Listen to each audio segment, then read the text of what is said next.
ഇല്ലേ? പോലീസ് സ്റ്റേഷനിൽ സാറേ എനിക്ക് എന്റെ വീട്ടിന്റെ അടുത്തുള്ളവൻ 1,00,000 രൂപ തരാനുണ്ട്, എന്റെ പൈസ എങ്ങനെ മേടിച്ചു തരണമെന്ന് ഗിരീഷിന്റെ അടുത്ത് പണ്ട് പരാതി കൊടുത്താൽ ഗിരീഷ് SI ആയിരുന്ന കാലഘട്ടത്തിൽ അവനെ പിടിച്ച് മൂലയിലോട്ട് നിർത്തിയിട്ട് പൈസ കൊടുക്കാനുള്ള നിയമപരമായിട്ടുള്ള കാര്യങ്ങൾ മാത്രമേ ഇന്ന് നമ്മുടെ മാറിയ കാലഘട്ടത്തിൽ നിയമം വിട്ട് ഒരു കാര്യങ്ങളും പോലീസ് ഉദ്യോഗസ്ഥർക്ക് ചെയ്യാൻ പറ്റില്ല.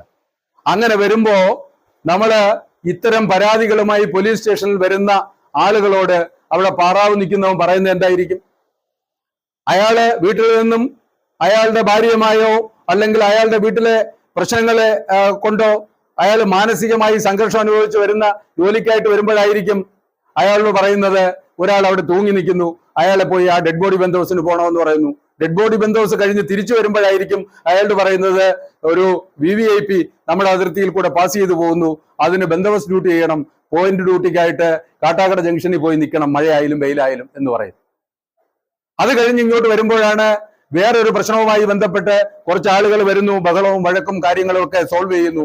അപ്പോഴാണ് നിങ്ങൾക്ക് 1,00,000 രൂപ കിട്ടിയില്ല എന്ന് പറഞ്ഞൊരു പരാതിയുമായിട്ട് വരുന്നത്. ഇയാൾ നേരിട്ട് എന്ത് പറയും?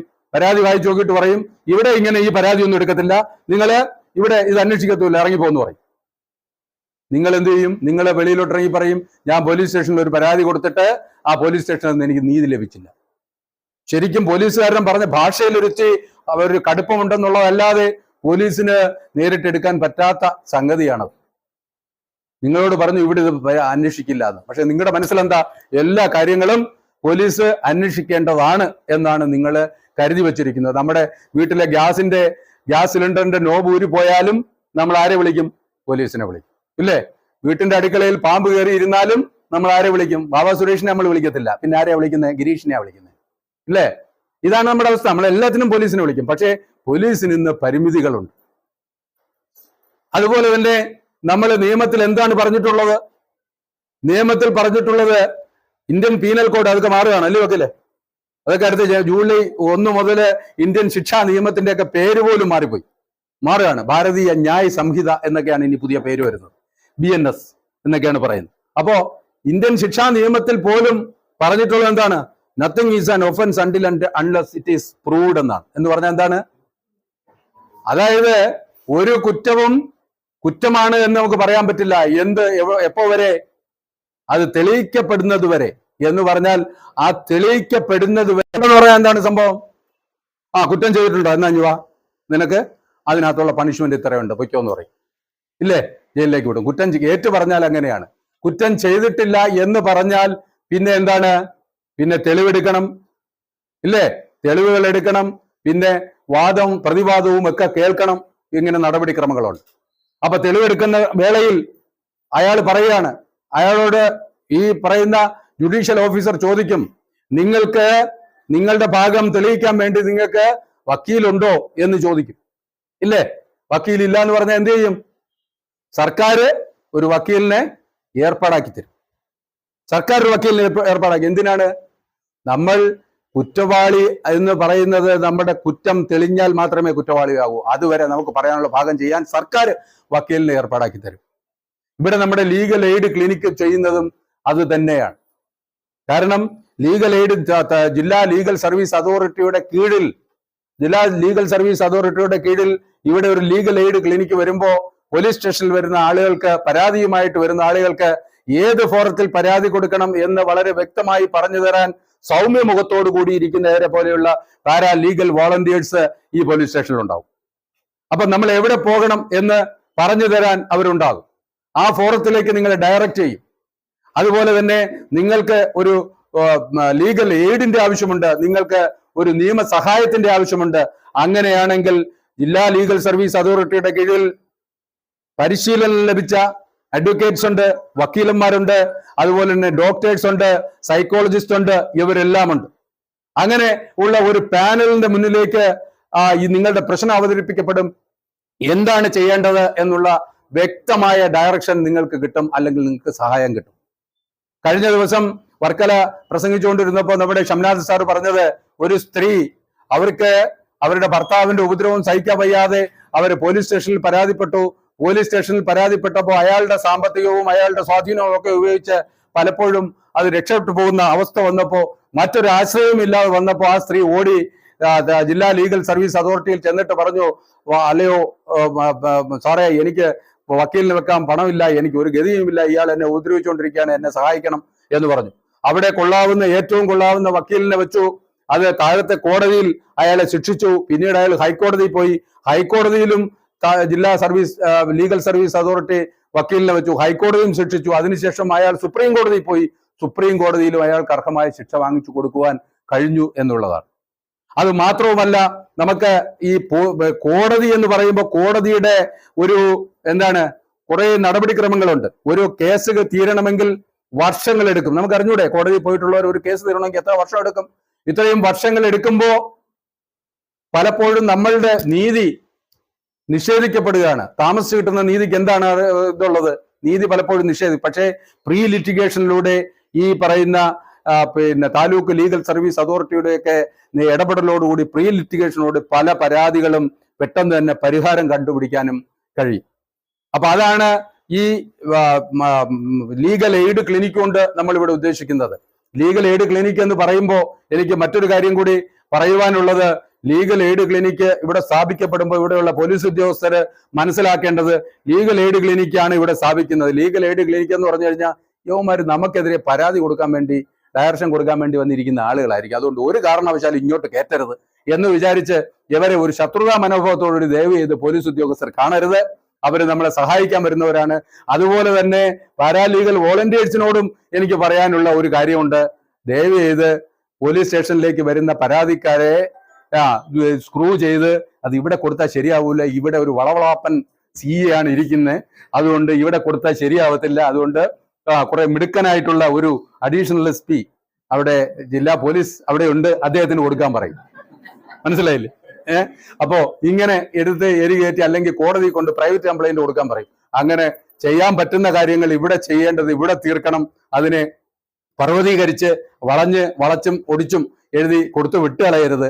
തീർക്കേണ്ട കാര്യങ്ങൾ, അതായത് പാവപ്പെട്ടവന് നീതിയാണ് കിട്ടേണ്ടത്, ഇല്ലേ? പാവപ്പെട്ടവന് അവസാനത്തെ അത്താണിയാണ് പോലീസ് സ്റ്റേഷൻ. നേരത്തെ ഞാൻ പറഞ്ഞതുപോലെ അവന്റെ എല്ലാ പ്രശ്നങ്ങൾക്കും പരിഹാരം കിട്ടും എന്നുള്ള ഉദ്ദേശത്തോടു കൂടി ഓടിക്കേറി വരുന്ന സ്ഥലമാണ്. അപ്പൊ അവിടെ അവന് കൊടുക്കാൻ പറ്റുന്ന നീതി അവന് കൊടുത്തിരിക്കണം. അത് പോലീസ് ഉദ്യോഗസ്ഥരായാലും പാരാലീഗൽ വോളണ്ടിയേഴ്സ് ആയാലും കൊടുത്തിരിക്കണം എന്ന് മാത്രമേ എനിക്ക് പറയാനുള്ളൂ. എനിക്ക് ഇതിൽ കൂടുതൽ സംസാരിക്കുവാനില്ല. എന്തായാലും നിങ്ങൾ ഇത്രയും നേരം ഇവിടെ ഈ പരിപാടിക്ക് വേണ്ടി ഇവിടെ അക്ഷമയോടെ കൂടി വന്നിരുന്നതിനും അതുപോലെ തന്നെ നിങ്ങൾ എന്നെ കേട്ടതിനുമൊക്കെ വളരെയധികം ഞാൻ എൻ്റെ നന്ദി അറിയിച്ചുകൊണ്ട് ഈ പരിപാടി ഔപചാരികമായി ഉദ്ഘാടനം ചെയ്തതായി പ്രഖ്യാപിച്ചുകൊണ്ട് നിർത്തുന്നു. നന്ദി, നമസ്കാരം.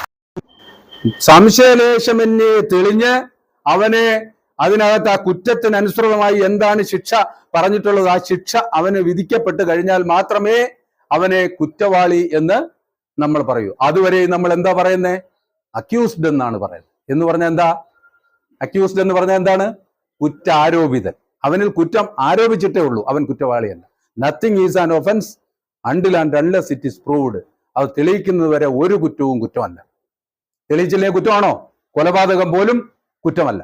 അപ്പൊ അങ്ങനെ ഇരിക്കുന്ന ഒരു സാഹചര്യത്തിൽ പാവപ്പെട്ടവനായ ഒരാൾക്ക് അയാളിൽ ചാർത്തപ്പെട്ട കുറ്റം, ചിലപ്പോൾ അയാൾ നിരപരാധിയായിരിക്കും. അയാൾക്ക് അയാളുടെ നിരപരാധിത്വം ഒരു കോടതി മുമ്പാകെ പറയുവാൻ അയാൾക്കൊരു വക്കീലിനെ വെക്കാനുള്ള ഒരു സാഹചര്യമില്ല. സാമ്പത്തികമായിട്ട് അയാൾക്കില്ല. അയാൾ എന്ത് ചെയ്യും?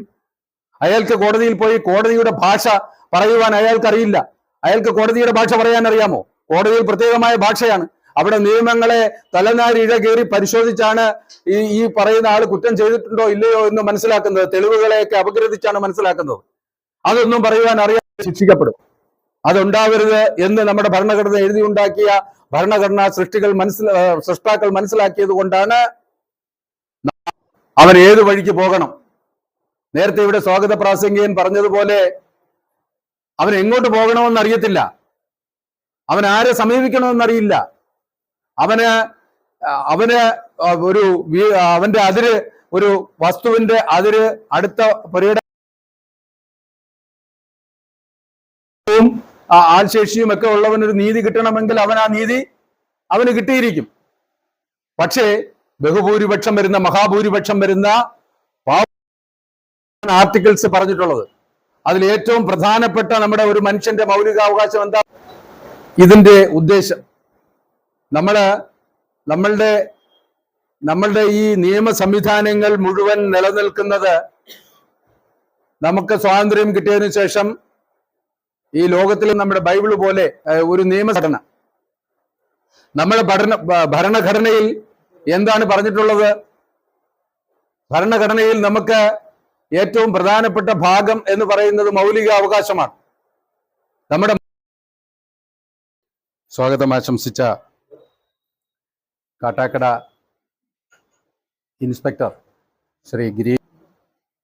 ശ്രീ എസ് ഷംനാഥ് അവർകളായിരുന്നു ഈ സ്ഥലങ്ങളിലൊക്കെ ലീഗൽ എയ്ഡ് ക്ലിനിക്ക് ഉദ്ഘാടനം ചെയ്തു. ഇനി ബാക്കിൽ കേൾക്കുന്നുണ്ടോ? രീതിയിൽ കൊണ്ടുപോകണമെന്നുള്ള ഉദ്ദേശത്തോടു കൂടി അദ്ദേഹം മുന്നിട്ടിറങ്ങിയാണ് ബഹുമാനപ്പെട്ട സുപ്രീം കോടതിയുടെ നിർദ്ദേശാനുസരണം ഇത്തരത്തിലുള്ള ലീഗൽ എയ്ഡ് ക്ലിനിക്കുകൾ പോലീസ് സ്റ്റേഷനുകളിൽ സ്ഥാപിക്കുന്നതിനുള്ള നടപടികൾ കൈക്കൊണ്ടത്. ഞങ്ങൾ ഒരുമിച്ചാണ് ഈ സ്ഥലങ്ങളിൽ പിന്നെ ആറ്റിങ്ങൽ സബ് ഡിവിഷനിലും വർക്കല സബ് ഡിവിഷനിലും വാക്കുകൾ കേട്ടിരിക്കാൻ തന്നെ നമുക്കൊരു വലിയ ഒരു പ്രചോദനം ഉണ്ടാകുകളോട് പറയുവാനുള്ളത്, ലീഗൽ എയ്ഡ് ക്ലിനിക്ക് എന്താണ് എന്ന് നാം മനസ്സിലാക്കണം. ക്ലിനിക്ക് എന്ന് പറയുമ്പോൾ നമ്മൾ എപ്പോഴും നമ്മുടെ മനസ്സിലേക്ക് ഓടിയെത്തുന്നത് ഒരു ചികിത്സ, എന്തെങ്കിലും അസുഖം വരുമ്പോൾ, ചെറിയ ചെറിയ അസുഖങ്ങൾ വരുമ്പോൾ ഓടിപ്പോയി മരുന്ന് മേടിക്കുന്ന ഒരു സ്ഥലമാണ് ക്ലിനിക്ക് എന്ന് പറയുന്നത്.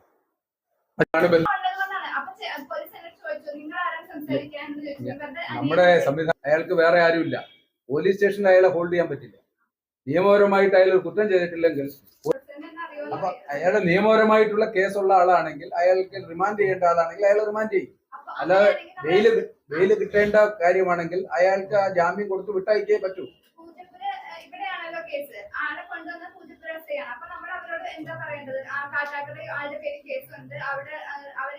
അല്ല, അയാള് എന്തിനാണ് അവിടെ പിടിച്ചത്?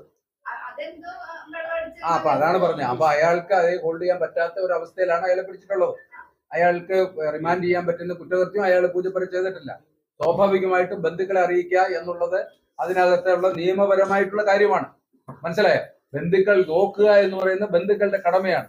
ഇനി നിങ്ങൾ നോക്കിയില്ലെങ്കിൽ, നിങ്ങൾ നോക്കാൻ പറ്റില്ല എന്ന് പറഞ്ഞു തിരിച്ചു കൊണ്ടുപോകും. അത് ഞാൻ പറഞ്ഞത്, നടപടി ഉണ്ടാവും. ഇതിന് ഒരു വ്യക്തമായ നിയമ സംഹിതയുണ്ട്. ജില്ലാ തല ലീഗൽ സർവീസ് അതോറിറ്റി എന്ന് പറയുന്നത് വ്യക്തമായ നിയമസംഹിതയുടെ അടിസ്ഥാനത്തിലും സുപ്രീം കോടതിയുടെ മേൽനോട്ടത്തിലും നടക്കുന്ന ഒരു സംവിധാനമാണ്. അപ്പൊ ആ സംവിധാനത്തിൽ കൊടുത്തു കഴിഞ്ഞാൽ അതിനകത്ത് ആരെങ്കിലും, നിങ്ങൾക്ക് ഈ പറയുന്ന ഈ സംവിധാനത്തിനകത്ത് എന്തെങ്കിലും പരാതികളുണ്ടെങ്കിൽ അത് കൊടുക്കാനായിട്ട് ഉള്ള അതോറിറ്റി ഉണ്ട്. അവിടെ കൊടുക്കാൻ പണമുള്ളവനും